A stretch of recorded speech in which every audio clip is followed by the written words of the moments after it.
नमस्कार शिक्षक मित्र मैत्रिणींनो, मी तुमची सहयोगी अर्थातच यशस पूर्णे.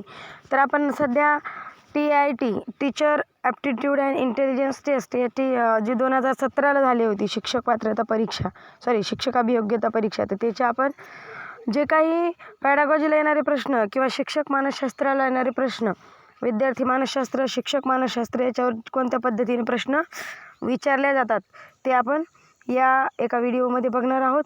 आपण याच्यापूर्वी 30 प्रश्न बघितले होते. ही सिरीज आहे आपली, हा आपला दुसरा भाग आहे.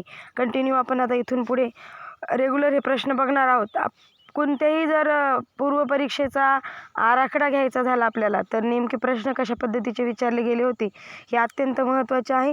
कोणत्याही परीक्षेचा आईना त्याचे पूर्व प्रश्नपत्रिका किंवा त्याचे प्रिव्हियस इयर आपल्याला सांगत असतात की कोणत्या पद्धतीचे प्रश्न येतात आणि आपण कोणत्या पद्धतीची आपली निर्णय क्षमता ठेवायला हवी. ठीक आहे. एक शिक्षक व्हायचे म्हणून तुमची परीक्षा आहे ही, तर साहजिक आहे तुमच्या एक शिक्षक म्हणून तुमच्या अंगी कोणते गुण असायला हवेत हे पडताळून बघणार आहे परीक्षा. वेळ न घालवता आपण प्रश्न क्रमांक 1 सुरुवात करूया. तत्पूर्वी तुम्ही जर टीचिंग विथ पॅशनवर नवीन असाल तर आपल्या चॅनलला लाईक, शेअर आणि सबस्क्राईब करत जा. म्हणजे काही काळानंतर आपल्याला लाईव्ह येऊन या परीक्षेसंदर्भात जे डाऊट्स आहेत ते डिस्कस करता येतील आणि तुमच्या काय शंका आहेत त्या माझ्यापर्यंत पोहोचतील लाईव्ह शिकवल्यामुळे. ठीक आहे. चला तर आपण प्रश्न क्रमांक 1 स्टार्ट करूया.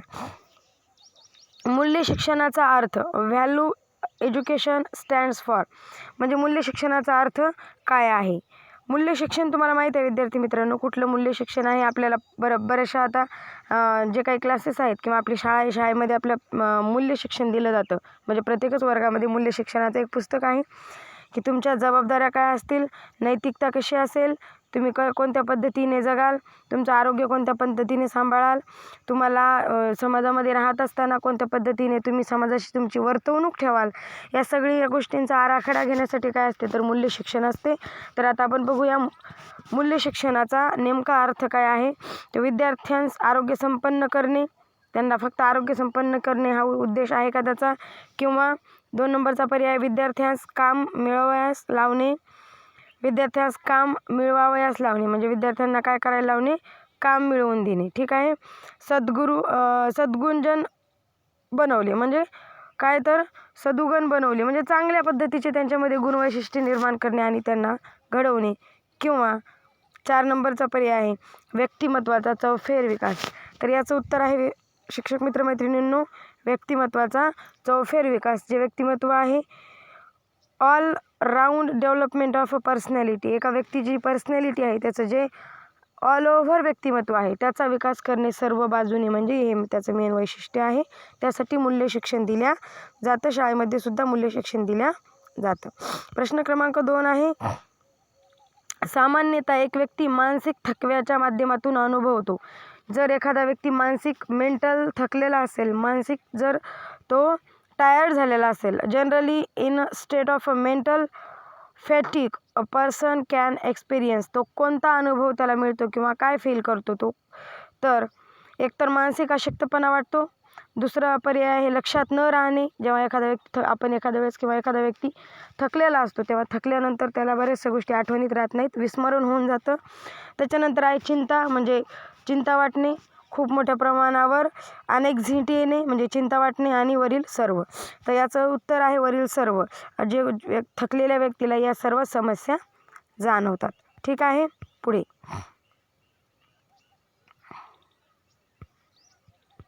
प्रश्न क्रमांक 3 सामान्यतः एक व्यक्ती मानसिक थकव्याच्या माध्यमातून अनुभवतो. 1 मिनिट झालेला आहे आपला प्रश्न. पुढे जाऊ आपण. मोठ्या शहरांमध्ये जागेचा अभाव मुख्यतः यामुळे असतो. आता मोठे शहर आहेत, आपण बघतो मोठ्या शहरामध्ये जागेचा अभाव कशामुळे असतो, भरपूर लोकसंख्येमुळे असतो, अतिक्रमणमुळे असतो, विकासाच्या वेगवेगळ्या प्रक्रियामुळे असतो, किंवा बेकायदेशीर कार्यामुळे असतो. तर मोठ्या शहरामध्ये ऑब्व्हियसली खूप मोठ्या प्रमाणावर काय असते तर तिथं लोकसंख्या असते आणि खूप मोठ्या प्रमाणावर ह्यूज पॉप्युलेशन असतं, त्यामुळे तिथे काय असतं जागेचा अभाव असतो. खूप पॉप्युलेशन असल्यामुळे सर्वांना राहण्यासाठी जागा अपुरी पडते, त्याच्यामुळे थोड्या थोड्या जागेमध्ये काय करतात ॲडजस्टमेंट करतात. त्यासाठी तिथे मोठ्या प्रमाणावर काय होतं तर मुख्यतः जागेचा तुटवडा भासतो. ठीक आहे. पुढे जाऊ आपण. टिंबटिंबच्या कारणाने विद्यार्थ्यांमध्ये निराशा निर्माण होते. तर विद्यार्थ्यांमध्ये सुद्धा निराशा निर्माण होते. कशामुळे होते? तर उद्दिष्टांमधील संघर्ष म्हणजे ज्यांचे जे उद्दिष्ट आहेत किंवा त्यांनी जे ठरवलेलं आहे त्याच्यामध्ये जे संघर्ष किंवा त्याच्यामध्ये त्यांना जे कन्फ्युसिस अमंग मोटिव्स, एखादा उद्दिष्ट ठरवलेला आहे त्याच्याप्रती यश नाही येणं, त्यामुळे त्यांच्यामध्ये उदासीनता येते. प्रोत्साहनाचा अभाव म्हणजे लॅक ऑफ इन्सेंटिव्स म्हणजे मोठ्या प्रमाणात त्यांना प्रोत्साहन न देणे, त्यांना कुठल्याही कार्यासाठी प्रोत्साहित न करणे. वैयक्तिक अपंगत्वामुळे निराशा निर्माण होते. किंवा वरीलपैकी एकही नाही. जर वरीलपैकी सर्व असं जर पर्याय असतात तर तोच पर्याय बरोबर ठरला असता, पण इथे तसं न देता आपल्याला कोणत्या एका पर्यायाला वेटेज जास्त आहे तो पर्याय आपल्याला निवडायचा आहे. तर उद्दिष्टांमधील संघर्ष हे एक मेन कारण आहे. कशाचं? तर मोठ्या प्रमाणावर मुलांमध्ये, विद्यार्थ्यांमध्ये निराशा निर्माण होण्याचं एक कारण म्हणजे उद्दिष्टांमधील संघर्ष आहे. त्यांनी जो काही उद्दिष्ट ठेवलं आहे ते पूर्ण न होणे आणि त्या संघर्षामुळे ते काय होतात तर मोठ्या प्रमाणावर दुःखी होतात किंवा नाराज होतात. किशोरावस्थाला मानवी जीवनातील सर्वात महत्त्वाचा काळ म्हटले जाते. ठीक आहे, आपण बघितलं होतं जेव्हा आपण CTETचा अभ्यास केला तेव्हा किशोरावस्था काय, बाल्यावस्था काय आहे, त्याच्यानंतर प्रौढावस्था काय आहे, त्याच्यानंतर बाल्यावस्थेचे 2 प्रकार बघितले होते. त्याच्यानंतर आपण त्याच्यापूर्वी आपण काय बघितलं होतं तर इन्फन्सी बघितली होती, कशा प्रमाणात वाढ होते, कशा प्रमाणात विकास होतो. 4 अवस्था बघितल्या होत्या आपण पियाजेने दिलेल्या. त्याच्यानंतर जनरली किती अवस्था आहेत त्याही बघितल्या होत्या आपण मानवी विकासाच्या. तो व्हिडिओ आपल्या चॅनलवर आहे, जाऊन तिथे बघा. म्हणूनच आहे की टीचर इंटेलिजन्स टेस्ट पास करण्यासाठी आपल्याला टीचर जे आपली सेंट्रलची TET आहे म्हणजे टीचरची आपल्याला पहिले काय करावं लागेल तर पहिली परीक्षा पास करावं लागेल, तिच्यावर आधारित आपल्याला पुढचे प्रश्न असतील. म्हणून आपल्याला TET पास केल्याशिवाय आपल्याला पुढची परीक्षा किंवा ही जी टेस्ट आहे किंवा हा जो पेपर आहे तो आपल्याला एवढं असं समजत नाही. त्याच्यासाठीच दिलं की ती त्यांनी पास केली त्यांनाही देता येते. असो, किशोरावस्थाला मानवी जीवनातील सर्वात महत्त्वाचा काळ म्हटले जाते. ठीक आहे, किशोर किशोरी जे आहेत का महत्त्वाचा काळ म्हटलं जातं? Infancy is termed as the most important period of human life because. किशोरावस्था, इन्फन्सी याचं उत्तर येणार नाही. हा जो इंग्लिशमधला पर्याय आहे तो बहुतांश चुकलेला आहे, कारण इन्फन्सी नाही म्हणता येणार किशोरावस्थेला. चला आपण पुढे जाऊया. मानवी जीवनातील सुरुवातीचा टप्पा, त्याच्यानंतर आहे फक्त हाच मानवी जीवनातील आनंद देणारा काळ आहे जेव्हा मूल चालायला शिकतो किंवा यापैकी नाही. तर किशोरावस्था मराठीमधला पर्याय चुकलेला आहे. याला बाल्यावस्था म्हणायला पाहिजे होतं किंवा याला पूर्व बाल्यावस्था म्हणायला पाहिजे होतं, पण यांनी प्रिंट मिस्टेक असू शकते, किशोरावस्था म्हणले, कारण किशोरावस्था आणि इन्फन्सी एक नाही. ठीक आहे, ओके. चला, मानवी जीवनातील सुरुवातीचा टप्पा याला म्हणलं जातं it is a formative stage of human life, म्हणजे मानवी जीवनाचा पाया किंवा मानवी जीवनाची बांधणी याच्यामध्ये होते. ठीक आहे, पुढे जाऊ. तारुण्यानंतर संकल्पना सामान्यपणे अशी होती. After a puberty the self concept usually becomes. मुलामध्ये अधिक सकारात्मक, मुलींमध्ये अधिक सकारात्मक, दोघांमध्ये अधिक सक्रिय किंवा कोणतेही नाही. तर तारुण्यानंतर जी संकल्पना आहे, सेल्फ कॉन्सेप्ट आहे, तर ती काय होते, दोघांमध्ये सारखीच सक्रिय होते. तारुण्यानंतर जी काही कल्पना आहेत किंवा जी स्वसंकल्पना आहे, स्वतःबद्दलचे विचार आहेत, ते अधिक काय होतात तर सक्रिय होतात आणि मुलींमध्ये दोघांमध्येही ते सक्रिय होतात, तरुण आणि तरुणींमध्ये. ठीक आहे, पुढे जाऊ. काही प्रश्न शंका असतील तर तुम्ही नक्कीच कमेंट बॉक्समध्ये विचारत जा. पुढे, अतिलैंगिक भूक, हायपर सेक्सुअलिटी ही संज्ञा अतिलैंगिक भूक ही संज्ञा प्रमाणातील लैंगिक गतिविधी सूचित करते आणि तिचा संबंध पुढीलपैकी कशाशी जोडण्यात आलेला आहे. तर बरेच प्रश्न आहेत आपल्याला, जे काही म्हणजे सायन्समध्ये आपल्याला अशा प्रकारचे प्रश्न विचारले जाऊ शकतात किंवा अशा पद्धतीचे जे प्रश्न आहेत ते आपल्याला आपल्या सायन्सशी रिलेटेड आहेत. त्याच्यामुळं आपल्याला सगळ्याच विषयाशी काय करावं लागेल तर रिलेट करून अभ्यास करावा लागेल. आणि सगळ्यात महत्त्वाची गोष्ट शिकायचं म्हणलं किंवा आपल्याला जर तरुण मुलींना शिकवायचं आहे म्हणलं तर आपले विचारही तेवढे काय प्रगल्भ असावे लागतात किंवा प्रगल्भ असायला हवेत. आपण खुल्या माइंडनं प्रत्येक गोष्टीला ॲक्सेप्ट करणारं व्यक्तिमत्व आपलं असायला हवं, कारण आपल्याला एका तरुण पिढीशी डील करायचं आहे किंवा त्यांच्याशी त्यांना शिकवायचं आहे, आपल्याला त्यांना समजून घ्यायचं आहे आपल्याला. तर आपलं माइंड लेवलही त्या पद्धतीचं ग्रोअप झालेलं असायला हवं, ना की मी असा शब्द कसा बोलू आणि असे विचार व्यक्त कसं करू असे नसायला पाहिजे. आणि विज्ञान शिकणारे, विज्ञान ऐकणारे, विज्ञानाशी रिलेट करायचं म्हणल्यावर खुला माइंड ठेवावा लागतो किंवा ओपन माइंडेड माणसं हवेत. ठीक आहे, चला पुढे आपण याचे पर्याय बघूया. अतिलैंगिक भूक ही संज्ञा अतिप्रमाणित लैंगिक गतिविधी सूचित करते की आणि तिचा संबंध पुढीलपैकी कशाशी जोडण्यात आलेला आहे. सामान्य लैंगिक क्रियाशील, पॅराफिलिया हा एक आजारच आहे, चिंता, अनॅक्झिटी आहे, नैराश्य, डिप्रेशन आहे किंवा यातील सर्व. तर हा जो हायपर सेक्सुअलिटी हा जो चॅप्टर आहे किंवा ही जी बाब आहे तर ती या सर्वांशीच जोडल्या गेलेली आहे, या सर्वांशी तिचा संबंध आहे. ठीक आहे, पुढे जाऊ. जर आपल्या विद्यार्थ्यांचा अपघात झाला आहे, त्याच्या पायाच्या घोट्याचा हाड मोडला आहे, असे कळून येते की तो खेळाच्या तासात भाग घेण्यास पात्र नाही. तो आपल्याला विनंती करत आहे की त्यावेळी बाहेर बसण्यास मान्य करावे. आपण त्याला काय सुचवाल? हा झाला तुमच्या निर्णय क्षमतेवरचा प्रश्न. अशी जर परिस्थिती उद्भवली तर तुमची भूमिका काय असेल? तर तुम्ही प्राचार्याकडे विनंती कराल किंवा खेळण्यासाठी मैदानात जाण्याची गरज नाही. शिक्षकाला त्या अपघाताबद्दल काहीच माहीत नाही. वैद्यकीय प्रमाणपत्राच्या सहाय्याने खेळ शिक्षक व प्राचार्य दोघांना कळवा. किंवा काय करावे हे त्याला चांगल्या प्रकारे माहीत आहे. तर लिखित वैद्यकीय प्रमाणपत्राच्या सहाय्याने खेळ शिक्षक व प्राचार्य दोघांना तुम्ही अशा परिस्थितीत कळवायला हवं. कोणत्या परिस्थितीत? जर आपल्या विद्यार्थ्याचा अपघात झाला असेल आणि त्याच्या पायाचा घोटा मोडला असेल असे जर तुम्हाला कळून आले तर तुम्ही त्याच्या शिक्षकांना आणि प्राचार्यांना, खेळ शिक्षकांना आणि प्राचार्यांना दोघांनाही कळवाल की काय करा याला, म्हणजे त्याचं जे शारीरिक नुकसान होऊ नये त्याच्यासाठी तुम्ही तशा पद्धतीने त्या दोघांना कळवल्यानंतर त्याला ते खेळातून बाद करतील किंवा त्याला खेळू नको अशी सल्ला देतील की नंतर खेळ किंवा मग यावेळेस तू या खेळामध्ये सहभागी होऊ नको म्हणून. त्याच्यासाठी तुम्हाला काय करावं लागेल तर त्याच्या खेळ शिक्षकांना त्याची कल्पना द्यावी लागेल आणि जे प्राचार्य आहेत प्राचार्यांनासुद्धा याची कल्पना द्यावी लागेल. आपण जाऊया नेक्स्ट. भारतीय परिस्थितीमध्ये चांगल्या शिक्षणाचा पाया आहे. आता भारताची जी शिक्षण पद्धती आहे, चांगल्या शिक्षण पद्धतीचा पाया कशाला आपण म्हणूया तर लोकशाहीची मूल्य जोपासणे, डेमोक्रेटिक व्हॅल्यूज याला जोपासणे आहे, विद्यार्थ्याच्या क्षमतेत वाढ आहे किंवा शिक्षक एक तत्त्वज्ञानी, एक मित्र म्हणून अशी भूमिका असायला हवी तुम्ही त्याच्यासाठी आहे किंवा वरील सर्व. तर हे सगळेच काय पर्याय आहेत तर बरोबर आहेत. म्हणजे एकंदरीत या सर्वच बाबी काय आहेत तर शिक्षणाचा, भारतीय शिक्षणाचा पाया आहेत. आपली जी डेमोक्रेटी आहे, आपली जी लोकशाही आहे तिची जपवणूक करणे, त्याच्यानंतर विद्यार्थ्यांची क्षमतेत वाढ करणे आणि एक शिक्षक, एक तत्त्वज्ञानी म्हणून, मित्र म्हणून सिद्ध करणे, या सर्वच गोष्टी काय आहेत तर महत्त्वाच्या आहेत. म्हणून हा पर्याय बरोबर आहे. पुढे जाऊ आपण. बुद्धिमत्ता खालील संयोजनाचा परिणाम आहे. Intelligence is a result of a combination. अन्नाचा पर्यावरणाशी बुद्धिमत्ता. आता अन्नाचा आणि बुद्धिमत्तेचा काय संबंध आहे? बुद्धिमत्ता खालील संयोजनाचा परिणाम आहे. कशाचा परिणाम आहे? हवामान आणि वंशपरंपरा, जन्मक्रमाचा वंशपरंपरेशी किंवा पर्यावरणाचा वंशपरंपरेशी. तर आपली जी बुद्धिमत्ता आहे तर एक तर इन्व्हायरमेंट आणि हेरिडिटी, म्हणजे आपली जन्मजात आपल्या ज्या कॅपॅसिटीज आहेत किंवा आपल्याला ज्या आपल्या वंशपरंपरेने आपले जे जीन्स मिळालेले आहेत, जे आपल्यामध्ये आलेले DNA कॉम्बिनेशन आहे आपल्या आईवडिलांकडून, आपल्या पूर्वजांकडून, तर ते आणि आपल्या जे आजूबाजूचं पर्यावरण आहे याची कॉम्बिनेशन किंवा याचा मिलाप आपण म्हणू.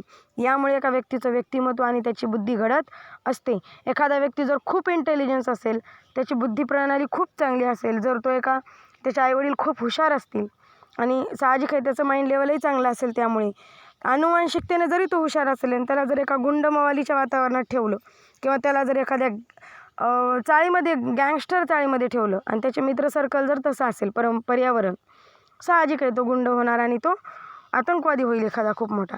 आणि जर समजा एखादा अतिच म्हणजे खूप ग्रेट वातावरणात आहे, अति सुंदर इन्व्हायरमेंटमध्ये त्याची परवरिश होत आहे किंवा वाढत आहे तो मुलगा, परंतु जर त्याची जी काही IQ लेवल आहे किंवा त्याचे जे काही वंशपरंपरेने त्याला मिळालेली त्याची बुद्धिमत्ता आहे ती जर कमी असेल तर मात्र तो विद्यार्थी घडणार नाही आहे. त्याच्यासाठी एन्व्हायरमेंट आणि हेरिडिटी दोघांचाही 50-50चा रोल कशामध्ये आहे तर बुद्धिमत्तामध्ये आहे किंवा एका व्यक्तीच्या वर्तवणुकीमध्ये दिसून आपल्याला येतो. हा प्रश्न आपला सीटेटला झाला होता. आपण इंटेलिजन्स हा चॅप्टर बघितला होता. हार्वर्ड गार्डनरच्या 8 बुद्धीचे सिद्धांत बघितले होते. त्या सगळ्यामध्ये आपण हे सगळं बघितलेलं आहे. ओके, ठीक आहे. आपण पुढे जाऊया. डॅश डॅश म्हणजे ज्ञान संपादन करण्याची व ते लागू करण्याची क्षमता. टिंबटिंब म्हणजे काय? ज्ञान संपादन करण्याची व ते लागू करण्याची क्षमता. तर कशाला म्हणतो आपण? व्यक्तिमत्वाला म्हणतो, बुद्धिमत्ताला म्हणतो, योग्यतेला म्हणतो किंवा वृत्तीला म्हणतो. तर बुद्धिमत्ता म्हणजे ज्ञान संपादन करण्याची व ते लागू करण्याची क्षमता. काय आहे? इंटेलिजन्स. ज्ञान संपादन करण्यासाठी बुद्धिमत्ता लागते आणि ते त्याची संपादन करणे व ते लागू करणे याची क्षमता कशामध्ये असते? तर बुद्धिमत्तेमध्ये असते.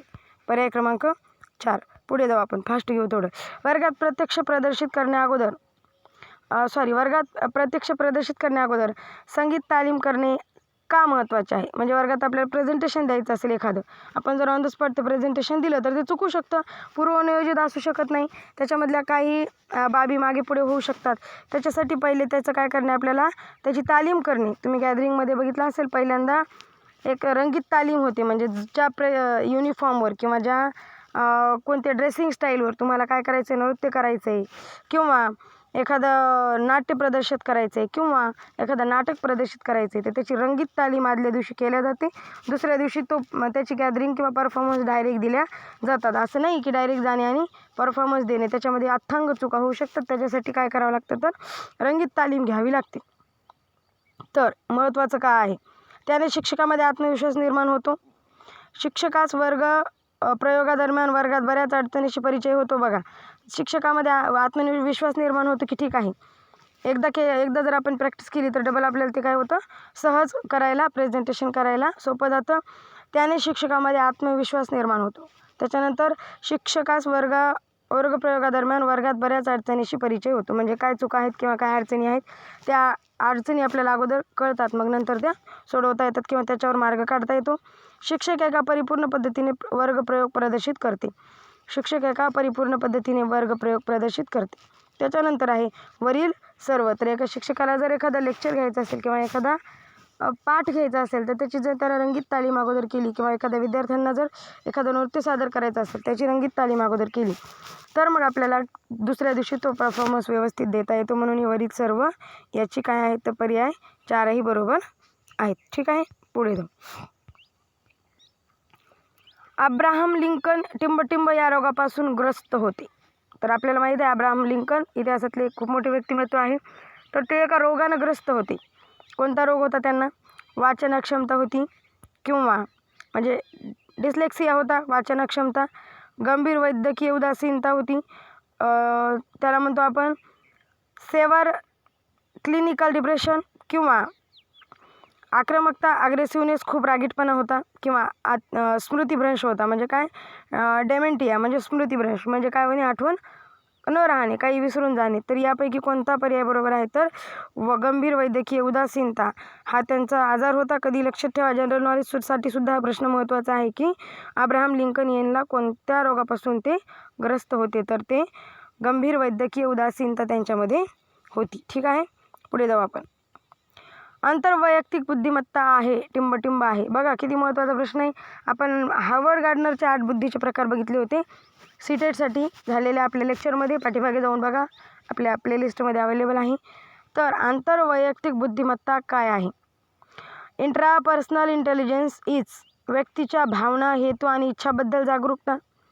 पर्याय नंबर 2, हे एखाद्या आंतरिक सामर्थ्य आणि मर्यादांना निर्देशित करते, किंवा यापैकी एकही नाही किंवा या आणि दोन्ही बरोबर. आंतरवैयक्तिक बुद्धिमत्ता म्हणजे काय? व्यक्तीच्या भावना, हेतू आणि इच्छाबद्दल जागरूकता. आंतरवैयक्तिक म्हणजे काय आहे? तर दुसऱ्यांना जाणणे किंवा स्वतःला जाणणे. इंट्रापर्सनल स्वतःला जाणणे, इंटरपर्सनल इतरांना जाणणे. म्हणजे व्यक्ती आपल्या भावना, म्हणजे त्याच्या ज्या काही फिलिंग्स आहेत, त्याचे जे हेतू आहेत आणि त्याच्या ज्या इच्छा आहेत त्याच्याबद्दल जागरूक आहे. त्याला काय करायचं आहे किंवा त्याचं मत काय आहे त्याच्याबद्दल त्याचं स्पष्ट मत आहे आणि स्वतःचे विचार प्रगल्भ आहेत, त्याला आपण म्हणतो इंट्रापर्सनल इंटेलिजन्स. आणि पहिला 1 नंबरचा पर्याय बरोबर आहे. दुसरा आहे, हे एखाद्या आंतरिक सामर्थ्य आणि मर्यादांना निर्देशित करते. तर हे एखाद्या आंतरिक क्षमता असू शकते, याच्यामध्ये एखादा सायंटिस्ट येऊ शकतो, एखादा वैज्ञानिकही येऊ शकतो किंवा एखादा लेखक येऊ शकतो, ज्यानं काय केलेलं आहे, खूप मोठ्या प्रमाणावर लिहिलेलं लेखन केलेलं आहे. तर लेखक पोएट हे जे व्यक्ती आहेत, कविता करणारे किंवा लेख लिहिणारे, तर हे स्वतःला व्यवस्थित ओळखतात आणि त्यांचे मतं मांडू शकतात. त्यांच्या मतांना ते काय करू शकतात, तर व्यवस्थित प्रेझेंट करू शकतात आणि ते दुसऱ्यांना ओळखतात किंवा जे दुसऱ्यांना चांगल्या पद्धतीने ओळखू शकतात. म्हणजे त्याच्यामध्ये मग चांगला वक्ता आला, कोणाला काय अपेक्षित आहे तसं बोलणे, दुसऱ्यांचं माइंड लेवल ओळखणे, ते झालं इंटरपर्सनल म्हणजे इतरांना चांगलं ओळखणे. इंट्रापर्सनल म्हणजे स्वतःला चांगलं ओळखणे. क्लिअर झालं का बघा? तर ए आणि बी दोनही पर्याय बरोबर आहेत. अशा व्यक्ती स्वतःच्या भावनेबद्दल जागरूक असतात आणि एखाद्याच्या आंतरिक ज्या मर्यादा आहेत त्या त्याला कळणे म्हणजे काय आहे, तर आंतरवैयक्तिक बुद्धिमत्ता. ठीक आहे, पुढे जाऊ. अंतर म्हणजे दुसऱ्यांना जाणणे नव्हे, अंतर म्हणजे स्वतःला जाणणे. अंतःवैयक्तिक आणि आंतरवैयक्तिक दोन बुद्धीचे प्रकार आहेत. 8 बुद्धीचे प्रकार आहेत, त्याच्यातला हा एक आहे. ठीक आहे. कुटुंबे किंवा संबंधित सत्व यासाठी दुसरे नाव आहे. कुटुंबे, family or a relational self are other names of. काय नाव आहे, तर व्यक्तिगत सत्व आहे, आत्मसंकल्पना आहे, स्वाभिमान आहे किंवा सामाजिक सत्व आहे. तर कुटुंबे किंवा संबंधित सत्व यासाठी दुसरा पर्याय किंवा दुसरं नाव आहे सामाजिक तत्व किंवा सोशल सेल्फ. ठीक आहे, पुढे. सामाजिकरणाच्या टप्प्याची सुरुवात कुठून होते? अर्भकावस्था, बालपण, प्रौढावस्था किंवा वृद्धावस्था. तर तिथे बघा, आता तुम्हाला महत्त्वाची गोष्ट क्लिअर करते. किशोरावस्थेला इन्फन्सी म्हणत नाहीत. ठीक आहे, किशोरावस्थेला काय म्हणतात तर तुम्हाला चांगलं माहीत आहे. अर्भक अवस्था म्हणजे इन्फन्सी. ठीक आहे. चाइल्डहूड म्हणजे बालपण, प्रौढावस्था म्हणजे अडल्टहूड आणि वृद्धावस्था म्हणजे सेनाईल स्टेज, म्हणजे ते काय म्हणे मार्गी लागलेला व्यक्ती, वृद्धावस्था. अर्भक अवस्था म्हणजे इन्फन्सी. इन्फन्सीला काय म्हणतो आपण, अर्भक अवस्था म्हणतो. आणि तिथं इन्फन्सीला काय म्हणलं होतं, तर किशोरावस्था म्हणलं होतं. म्हणजे मराठीतला पर्याय चुकीचा होता. आपल्याला इन्फन्सीमध्येच आपल्या जीवनाची सुरुवात होती हे तिथं दाखवलेलं होतं, किंवा तिथे त्याचे पर्याय होते की इन्फन्सीमध्ये जीवनाची सुरुवात खरी होते, म्हणजे बालावस्थेपासून किंवा अर्भक अवस्थेपासून. जेव्हा बाळ आहे एखादं मूल जन्मल्यापासून तर 3 महिन्यापर्यंत त्याला आपण अर्भक अवस्था म्हणतो. सामाजिक एकीकरणाच्या टप्प्याची सुरुवात अर्भक अवस्थेपासून होते. म्हणजे एक मूल जन्मल्यापासून ते काय करतं, तर म्हणजे बघायला लागतं, व्यक्तींना ओळखायला लागतं आणि हातपाय हलवायला लागतं, दुसऱ्यांना आपलं म्हणणं सांगण्याचा प्रयत्न करायला लागतं. तिथूनच सुरुवात करतं, म्हणजे त्याचं सामाजिकरण तिथूनच सुरू होतं. ठीक आहे. त्याच्यानंतर एका शिक्षकाचे कार्य प्रामुख्याने असते की, हे बघा, काही पेपरमध्ये फक्त शिक्षकाच्या निर्णय क्षमतेवर प्रश्न आहेत आणि काही पेपरमध्ये विद्यार्थ्यांचं बालमानसशास्त्रसुद्धा विचारले. म्हणजे विद्यार्थ्यांच्या वाढ विकासाच्या अवस्था विचारल्यात. बुद्धीवर प्रश्न आला होता, याच्यामध्ये आपण पाहिलं. त्याच्यानंतर काही आजारावर प्रश्न आला होता, तेही पाहिलं आपण. त्याच्यामुळं सगळाच आपल्याला ओव्हरऑल अभ्यास हा पूर्ण करायचा आहे. फक्त आपल्याला काही वरून बघून चालणार नाही किंवा फक्त शिक्षकाची निर्णय क्षमता आपल्याला बघून चालणार नाही, तर पूर्ण अभ्यास करायचा आहे. आता हा निर्णय क्षमतेवरचा प्रश्न की एका शिक्षकाचे कार्य प्रामुख्याने असते. काय असते, तर सेवा केंद्र कर्मचारी विद्यार्थ्यांना ज्ञानाची माहिती करून देणे किंवा मंत्री मुलांच्या वैयक्तिक आध्यात्मिक गरजा भागविणे.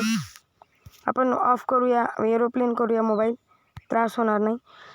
किंवा मंत्री मुलांच्या वैयक्तिक मिनिस्टर म्हणजे मोठ्या लोकांच्या गरजा भागवणे. शिक्षकाचे कार्य म्हणजे फक्त मंत्री लोकांचे लेकरं शिकवणे, बाकीच्या अडाणी होऊ देणे. किंवा सेवा केंद्र कर्मचारी विद्यार्थ्यांना ज्ञानाची माहिती करून देणे. म्हणजे फक्त सेवा कर्मचाऱ्यांची जे सेवा किंवा केंद्र कर्मचारी आहेत त्यांच्यात लेकरं शिकवणे. किंवा मार्गदर्शक मुलाला त्याच्या सर्वांगीण वाढीकरता मदत करणे, हा पर्याय असू शकतो. संचालक वर्गाच्या फायद्यासाठी अनुभवांचे आयोजन व नियोजन करणे. संचालक वर्गाच्या फायद्यासाठी म्हणजे संचालक जो काही शाळेचा संचालक आहे त्यांच्या आणि वर्गाच्या फायद्यासाठी अनुभवाचे आयोजन नियोजन करणे.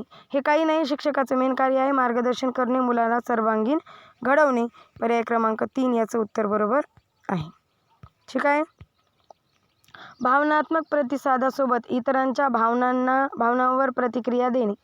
म्हणजे जे काही आपल्या reacting of other feelings with a emotional response, दुसऱ्यांच्या भावनांवर इमोशनल प्रतिक्रिया करणे म्हणजे काय, समानुभूती, सहानुभूती किंवा भावनाहीनता किंवा यापैकी नाही.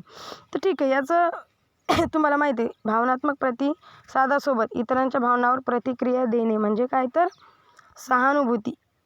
त्याला आपण एम्पॅथी म्हणतो. सिम्पॅथी वेगळं आणि एम्पॅथी वेगळं. ठीक आहे. सिम्पॅथी म्हणजे काय करणे, फक्त सहानुभूती व्यक्त करणे, बाबा वाईट झालं तुमचं, फार वाईट झालं. पण तुमचं वाईट झालं पण त्याच्यावर काहीतरी चांगलं सुचवणे, पर्याय सुचवणे म्हणजे एम्पॅथी. त्याच्यामुळे शिक्षणामध्ये सिम्पॅथीची आवश्यकता नसते, एम्पॅथीची असते. कुठल्याही गोष्टीवर सोल्युशनची गरज असते. जे वाईट किंवा ज्या कमतरता आहेत, त्या कमतरता आहेत म्हणून हो तुम्हाला काही येत नाही असं म्हणून भागत नाही, तर तुमच्या त्या कमतरता भरून कशा काढता येतील, याला एम्पॅथी म्हणतो.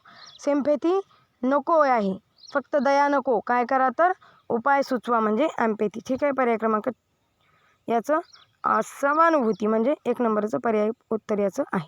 पुढे घटक जी प्रेरणेशी संबंधित नाही, घटक जो प्रेरणेशी संबंधित नाही. तुम्हाला माहिती आहे प्रेरणा हा राष्ट्रीय महामार्ग आहे असं कोण म्हणलं होतं, कोणी म्हणलं होतं, चला जाऊन एकदा बघा कोण म्हणलं होतं. तर the component which does not bring to motivation, म्हणजे बघा मोटिवेशनवर सुद्धा प्रश्न आलेला आहे.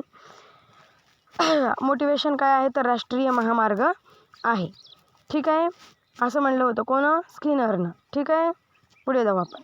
गरज, नीड आहे, धिक्कारणे आहे, प्रोत्साहन आहे किंवा अंतप्रेरणा आहे. तर जो प्रेरणेशी संबंधित नाही, जो घटक प्रेरणेशी संबंधित नाही, निगेटिव्ह प्रश्न आहे तो आहे अंतप्रेरणा. गरज, धिक्कारणे आणि प्रोत्साहन तीनही प्रेरणेशी संबंधित आहेत. ठीक आहे. प्रेरणा तुम्हाला गरज निर्माण होईल, प्रेरणेनं तुम्हाला गरज निर्माण होईल. त्याच्यानंतर आहे कोणीतरी धिक्कारल्यामुळे तुम्हाला राग येईल आणि तुम्हाला गरज निर्माण होईल कशाची, प्रेरणेशी. आणि तुम्हाला प्रोत्साहन दिल्यामुळे तुम्ही काय होणार, प्रेरित होणार. त्याच्यामुळे हे तीनही शब्द याच्या महत्त्वाचे आहेत. हा अंतप्रेरणा हा आपला सरळ बुद्धीशी रिलेटेड पार्ट आहे, त्याच्यामुळे हा चुकीचा आहे आणि चुकीचा आहे तोच बरोबर आहे. पुढे दोन्हीकडे लक्ष केंद्रित करण्याचे कार्य किंवा अतिक्रियाशील आणि आवेगिक वर्तणुकीची गंभीर आणि वारंवार समस्या म्हणजे काय. आता आजार आहेत, मेंटल आजार आहेत, मेंटल आजारापैकी हा एक आजार आहे मानसिक आजारापैकी. तर याला काय म्हणतो आपण, तर याला आपण म्हणतो काय तर ADHD, ASD किंवा GAD किंवा घाबरगुंटीचा विकार. तर याला दोन्हीकडे लक्ष केंद्रित करण्याचे कार्य किंवा अतिक्रियाशील म्हणजे वर्गात असल्यावर बाहेरही विचार करणे की ठीक आहे मी वर्गात आहे, घरी मम्मी काय करत असेल, मम्मीने काय बनवलं असेल, मला जाऊन काय खायचं आहे. किंवा वर्गात असल्यावर बाहेर कुठलं तरी गाडी जात आहे तर त्या गाडीचा विचार करणे, त्या गाडीत कोण बसलेलं असेल, ती गाडी कुठं जात असेल, ती गाडी डिझेलवरची असेल की पेट्रोलवरची असेल, किंवा ती गाडी जात आहे ती कोणत्या शहराला जात असेल. याला म्हणायचं काय म्हणायचं, याला ADHD म्हणजे दोनही ठिकाणी लक्ष केंद्रित करणे, कुठेही एका जागेवर मन न लागणारे व्यक्ती. ते काय असतात तर म्हणजे हायपर ते काय असतात, ॲक्टिव्ह असतात. ठीक आहे. त्याला म्हणायचं ADHD. हा एक आजारच आहे की अतिक्रियाशील मुले असतात अशा आजाराने ग्रासलेली. ठीक आहे. आपण आजारामध्ये बघितलेलं आहे हे. त्याच्यानंतर पुढे लोक सहकार्य करतील किंवा स्पर्धा करतील हे निर्धारित करणारा घटक म्हणजे, लोक एकतर आपल्याला सहकार्य करतील किंवा स्पर्धा करतील हा निर्धारित करणारा घटक म्हणजे factors determining whether people will cooperate or compete. काय आहे, पुरस्कार रचना किंवा परस्पर संवाद किंवा परस्पर भाव किंवा सर्व. तर हे सर्व याचे उत्तरं आहेत. म्हणजे काय, लोक सहकार्य करतील किंवा स्पर्धा करतील हे निर्धारित करणारा घटक म्हणजे एकतर तुम्हाला त्याच्यासाठी काय करावं लागेल तर पुरस्कार असायला हवा. त्याच्यासाठी पुरस्कार जर असला तरच कुठलेही दोन व्यक्ती कॉम्पिटिटर करतील किंवा कॉम्पिटिशन करतील अवॉर्डसाठी. त्याच्यानंतर परस्पर संवाद इंट्रापर्सनल कम्युनिकेशन जर असेल तर संवाद करतील. आणि वरील सर्व हे सर्व दोनही याचे पर्याय आहेत, एकतर संवाद आणि दुसरं पुरस्कार. ठीक आहे. पुरस्कार जर मिळाला तर आपण काय करतो, कुठलेही कार्य मन लावून करतो. टिंबटिंबच्या मार्फत एखाद्या विद्यार्थ्याला पुरेशी प्रेरणा मिळू शकते. पुन्हा प्रेरणेवरचा प्रश्न, मोटिवेशनवर प्रश्न महत्त्वाचा आहे. सगळं काही विचारतात, आपल्याला सगळं वाचावं लागेल. महत्त्वाकांक्षा आहे, चांगली शाळा आहे, महान व्यक्तींची कथा आहे किंवा वरील सर्व आहे. तर टिंबटिंबच्या मार्फत विद्यार्थ्याला चांगली प्रेरणा मिळू शकते. महत्त्वाकांक्षा, महान व्यक्तींची कथा, वरील सर्व. चांगली शाळा असेल तर विद्यार्थ्यांना चांगली प्रेरणा मिळू शकते. पण याच्या जागी जर वरील सर्व लावलं असतं, म्हणजे याच्यामध्ये दुसरा पर्याय जर असता की वरील सर्व, तर वरील सर्व याचं उत्तर आलं असतं. पुढे जाऊ. जेव्हा काही विद्यार्थ्यांचे पालक तक्रार करतात की त्यांच्या मुलाला अत्यंत खोटे बोलण्याची सवय लागली आहे, गृहपाठासाठी अजिबात महत्त्व देत नाही, आपण काय करणार? पुन्हा निर्णय क्षमतेवरचा प्रश्न. या प्रश्नपत्रिकेमध्ये म्हणजे 2017 जो पेपर झाले होते, खूप सारे पेपर झाले होते, जवळपास प्रत्येक म्हणजे महिनाभर चाललेला पेपर होता, तर दररोज वेगळा पेपर होता. तर प्रश्न काढणाऱ्याचं जे माइंडसेट आहे त्यानं कधी कधी काय केलं तर खूप मोठ्या प्रमाणावर निर्णय क्षमतेवर विचारले, कधी कधी बालमानसशास्त्रावर विचारले. तर बालमानसशास्त्र आपलं क्लिअर असायलाच हवं, फक्त निर्णय क्षमता असून चालत नाही. शिक्षकांचा मानसशास्त्र प्लस बालकांचं मानसशास्त्र दोनही महत्त्वाचे. पुढे आपण पर्याय बघू. एखादा जर बालक आहे आणि तो म्हणला माझं पोरगं सगळं खोटंच बोलतं, बिलकुल खरं बोलत नाही, तर तुम्ही काय करा? निश्चित गोष्टीची पुष्टी केल्यानंतर मुलाबद्दल सावध राहा, किंवा पालक सावध झाल्यामुळे मुलाच्या समस्येबद्दल विसरून जाणार, त्याच्या पालकासोबत मुलाला देखील अपमान करू, किंवा मुलाशी संवाद करताना आपल्या कौशल्याबद्दल बढून चढून सांगणार. तर निश्चित गोष्टीची पुष्टी केल्यानंतर त्या मुलाबद्दल आपण काय करणार? सावध राहणार की खरंच हा खोटं बोलतोय का. जर खोटं बोलत असेल तर तिथून पुढे जर तो म्हणला की माझं दुखत आहे, माझं खूप पोट दुखत आहे, माझं खूप डोकं दुखत आहे, तर मग त्याला घरी जायला सुट्टी द्यायची का नाही त्याचा विचार करणार. होमवर्क राहिल्यानंतर जर तो म्हणला की मी काल फार आजारी होतो, तर मग तो खोटं बोलत आहे म्हणून तुम्ही काय करणार? पुष्टी करणार, त्याच्या घरी फोन करून विचारणार की खरंच हे बिमार होतं का. नाहीतर मग असे खोटं बोलूनच महान व्यक्ती होतात, म्हणजे खोट्यामध्येच महान होतात. असं होऊ नये म्हणून मग पुष्टी केल्यानंतर तुम्ही काय करणार? तर सतर्क राहणार त्याच्याबद्दल. ठीक आहे, पुढे जाऊ. टिंबटिंब म्हणजे वाकशक्ती सामग्रीमध्ये कमीपणा. तर पुन्हा एक प्रश्न आला बघा. म्हणजे जे प्रश्न आहेत ते आपल्या खूप मोठ्या प्रमाणावर मागच्याच अभ्यासक्रमातून आहेत, बालमानसशास्त्रातूनच आहेत. तर आपण बघितले होते काही जे आजार आहेत कशाशी रिलेटेड, म्हणजे शिक्षण क्षमतेशी रिलेटेड काही आजार आहेत. त्याच्यातला एक आजार होता तो म्हणजे अफेजिया होता, त्याच्यानंतर होता अलोगिया होता, त्याच्यानंतर सीव्हीए होता, अपवर्तन होता, डिस्कॅल्क्युलिया, डिस्लेक्सिया, असे बरेचसे आजार होते. त्याच्यावर प्रश्न आला आहे की वाकशक्ती सामग्रीमध्ये कमीपणा म्हणजे काय? तर बोलण्यामध्ये कमीपणा म्हणजे काय? त्याला आपण म्हणतो अलोजिया. ठीक आहे, वाकशक्तीमध्ये कमीपणा, बोलण्यामध्ये कमीपणा. वाचण्यामध्ये असतं तर काय आलं असतं? वेगळं आलं असतं. त्याच्यानंतर लिहिण्यामध्ये असतं तर वेगळं आलं असतं. त्याच्यानंतर आपलं जर कॅल्क्युलेशनमध्ये असतं तर वेगळं आलं असतं. ठीक आहे, हा कशामध्ये आहे? अलोजिया आहे. हा म्हणजे वाकशक्तीमध्ये कमीपणा म्हणजे अलोजिया. ठीक आहे, डिस्लेक्सिया बघितला आपण, डिस्कॅल्क्युलिया बघितला, त्याच्यानंतर अफेजिया बघितला. ठीक आहे, अफेजिया म्हणजे वाचाभंग. ठीक आहे, सगळे आजार आपण बघितलेले आहेत. तुम्ही जाऊन बघा आणि आपल्याला याच्यावर डिटेल लेक्चर घ्यायचं आहे. ठीक आहे, शास्त्रज्ञांच्या वैयक्तिक वैशिष्ट्यांचा विचार करणाऱ्या मानसशास्त्र उपविषयाला असे म्हणतात. शास्त्रज्ञांच्या वैयक्तिक वैशिष्ट्यांचा विचार करणाऱ्या मानसशास्त्राच्या शाखेला काय म्हणतात किंवा उपविषयाला काय म्हणतात? तर विज्ञानाचे मानसशास्त्र, सायकॉलॉजी ऑफ सायन्स, मानसशास्त्राचे विज्ञान, सायन्स ऑफ सायकॉलॉजी, शास्त्रज्ञांचे मानसशास्त्र, सायकॉलॉजी ऑफ सायंटिस्ट, आत्मचरित्रात्मक अभ्यासातील मानसशास्त्र म्हणजे काय? Psychology in autobiographical study. तर याचं उत्तर आहे विज्ञानाचे मानसशास्त्र. सायकॉलॉजी ऑफ सायन्स म्हणजे काय? तर शास्त्रज्ञांच्या वैयक्तिक वैशिष्ट्यांचा विचार. मग आपण आता इथे तेच बघत आहोत की शास्त्रज्ञांनी वैयक्तिक विचार त्यांचे काय होते, जे मानसशास्त्र होते त्यांचे विचार काय होते त्याच्याबद्दल जाणणे म्हणजे विज्ञानाचे मानसशास्त्र, सायकॉलॉजी ऑफ सायन्स. ठीक आहे, पुढे जाऊ. विद्यार्थी सामाजिक वर्तनातूनही प्रशिक्षित होऊ शकतात. बरेच प्रश्न आले होते, याच्यात 30 प्रश्न आले होते जवळपास. विद्यार्थी सामाजिक वर्तनातूनही प्रशिक्षित होऊ शकतो म्हणजे त्याच्या आजूबाजूच्या वातावरणातूनही तो प्रशिक्षित होऊ शकतो. अभ्यासक्रम, शाळेतील सामाजिक सांस्कृतिक कार्यक्रम, शिस्त किंवा वर्ग शिकवणी.